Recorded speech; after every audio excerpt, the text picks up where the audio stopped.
Hi hello friends, welcome to TMS zone. நான் தான் உங்க சித்திக். இன்னைக்கு இந்த வீடியோல இந்த ஓரியன் பிராண்டர் கூடிய 3 லிட்டர் இன்ஸ்டன்ட் கெய்சரை சர்வீஸ் பண்ண போறோம். இந்த கெய்சரை ஷாக்கெட்ல பிளக் பண்ணி ஸ்விட்ச் ஆன் பண்ணா சப்ளை வருதுன்ற இண்டிகேஷன் மட்டும் காட்டுது. ஆனா கிரீன் கலர் லைட் எரியவே இல்ல. அதாவது இதுல கிரீன் கலர் லைட் எதுக்காக எரியணும் அப்படின்னா உள்ளுக்குள்ள இருக்க தண்ணி சூடாகுது அப்படின்னு தெரிஞ்சுக்கிறதுக்கான இண்டிகேஷன் தான். சோ கிரீன் கலர் லைட் எரியல அப்படிங்கறதுனால உள்ளுக்குள்ள தண்ணி சூடாகுதா இல்லையான்னு தெரியல. சோ அதான் என்ன பிரச்சனை அப்படிங்கறத பிரிச்சு பார்க்க போறோம். இந்த கெய்சரை பொறுத்த வரைக்கும் பேக் சைடுல 4 ஸ்க்ரூ தான். அந்த ஸ்க்ரூஸ் ரிமூவ் பண்றது மூலமா பாடியை நம்ம ரிமூவ் பண்ணியாச்சு. இப்போ நம்ம ஃபர்ஸ்ட் இண்டிகேஷன் லைட்டை செக் பண்ணோம், எந்த விதமான பிரச்சனையும் இல்ல. சோ அடுத்தபடியா இதுல இருக்கக்கூடிய தெர்மோஸ்டாட்டுக்கு வந்துடுவோம். இந்த கெய்சர்ல 2 விதமான தெர்மோஸ்டாட் கொடுத்திருக்காங்க.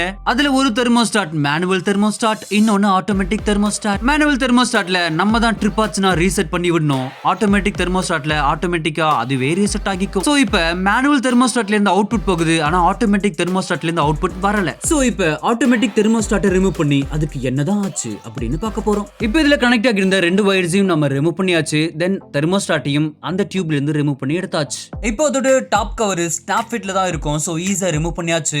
இப்போ இதோட இன்சைட்ல ஃபேஸ் சப்ளை இன்புட் அண்ட் அவுட்புட்காக 2 கனெக்டர் கொடுத்திருக்காங்க. அதோட ஹீட் சென்ஸ் அட்ஜஸ்ட் பண்ணிக்கிறதுக்காக ஒரு ரெகுலேட்டர் கொடுத்திருக்காங்க. அடுத்ததா இதுல ஒரு பை மெட்டாலிக் ஸ்ட்ரிப் ஒன்னு கொடுத்திருக்காங்க.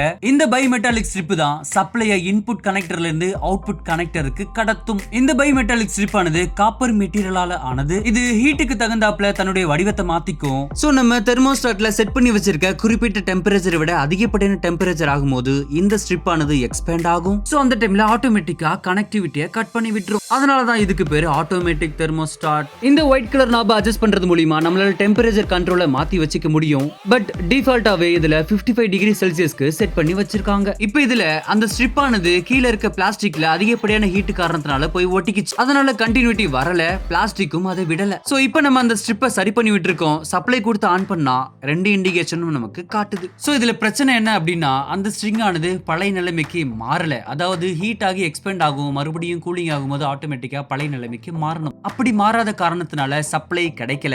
அந்த தெர்மோஸ்டாட்ல இருந்து அவுட்புட்டும் போகல. அதனால ஃபிலமெண்ட்டுக்கு சப்ளை போகல. சோ ஹீட் ஆகல. கஸ்டமரோட கம்ப்ளைண்ட் இதுதான். சோ இப்போ பைமெட்டாலிக் ஸ்ட்ரிப்பை மட்டும் நம்ம சரி பண்ணி போட்டிருக்கோம். இதே கம்ப்ளைண்ட் அகைன் வந்துச்சு அப்படின்னா தெர்மோஸ்டாட்டை புதுசா மாத்துறத தவிர வேற வழி கிடையாது. சோ அவ்வளவுதான், நம்மளோட வேலை முடிஞ்சு போச்சு.